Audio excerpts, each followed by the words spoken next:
white supremacy, extremism, white supremacy, phantom white supremacy threats. Where exactly is all this criminal white supremacy, this right-wing domestic terrorism that poses, quote, the most lethal terrorist threat in the homeland?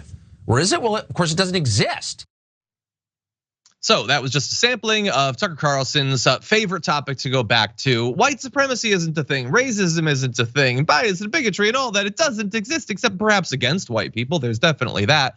All of this isn't real. You should ignore it. Ignore the various attempts to start race wars over the years, the mass shootings and all of that. Ignore all of that.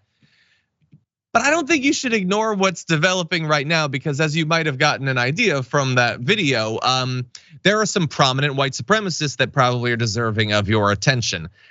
Sarah Clendaniel of Catonsville, Maryland, Brandon Russell of Orlando, Florida, arrested on federal charges of plotting to attack multiple energy substations with the goal of destroying Baltimore.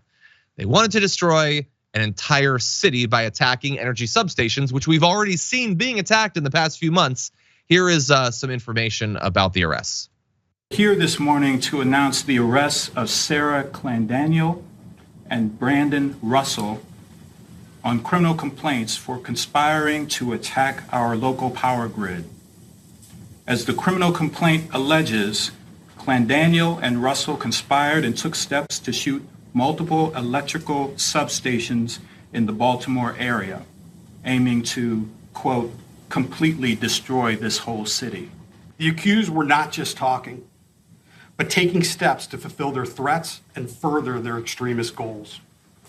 Russell provided instructions and location information. He described attacking the power transformers as the greatest thing somebody can do. In her own words, Clendaniel said she was determined to do this. She added, it would lay this city to waste. So you will be shocked to find out, based on what you just heard right there, that the two suspects had extremist views and believed that doing all of this, potentially killing people and destroying a city, would bring further light to their views. So when we talk about white supremacy and radicalization. And by the way, this isn't generalized ideology. Russell was the founder of the neo-Nazi group Atomwaffen, which we've previously talked about on the show. This is what they're aiming to do. These plots are ongoing. This isn't the first. This won't be the last. We've seen energy substations already being attacked. And so it's just, isn't it a benefit if you're a neo-Nazi planning acts of terrorism, that you have one of the most popular hosts on TV engaged in white supremacy with his platform and constantly dismissing the threat, that you have a person with an audience of millions running PR for your terrorist cells as they continue to try to kill Americans. That's a benefit to have in this day and age. Ida, what do you think? I mean, white people live in that city too. And I think it's really interesting that people don't realize how white supremacy affects everyone, not just people of color and Black people in this country. I think that, when you think about these attacks and you think about how Tucker Carlson continues to, shout out his crew, his peoples. You and I saw firsthand at Politicon when he likened the immigration situation as a dinner party to his house and how he should be able to invite the guests.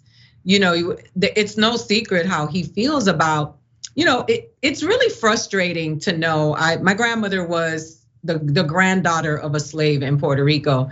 And so just to think about people who were kidnapped and without any ability to fight, being brought here, being constantly accosted for being here after being drugged here. And now people are upset because they can't be enterprise anymore. They can't be profit anymore. And so now you want to dehumanize. It doesn't feel good. And listen, when I hear about this stuff and these attacks, and I see people on Fox News and all these networks just trying to gain followers and forget about the basic stuff that is happening. All the people who are suffering as a result of white supremacy, not just Black people and people of color. And so for me, I don't even want to hear his voice anymore because he's a clown. He's a clown, he's an instigator, he's an agitator, and he lives a very good life. And the people who are following him blindly are suffering and struggling, trying to scramble and figure out a way. And he is chilling with his vaccination, living in his nice house with his dinner parties, not giving a damn about none of these people. And they are just blindly following him because he is just repeating the things that he'll address their wounds. And we're just in a bad place. We're in a real bad place in this country. Yeah, he's a millionaire. He throws on this extremist cosplay basically to whip the poor conservatives into a frenzy so that they never challenge the dominant economic position that he occupies. For more political news breakdowns, interviews, stories of activism, and me trying my hardest to care about the occasional big celebrity news story, subscribe to our YouTube channel at youtube.com/The Damage Report. And you can ring the bell wherever it is so you don't miss anything.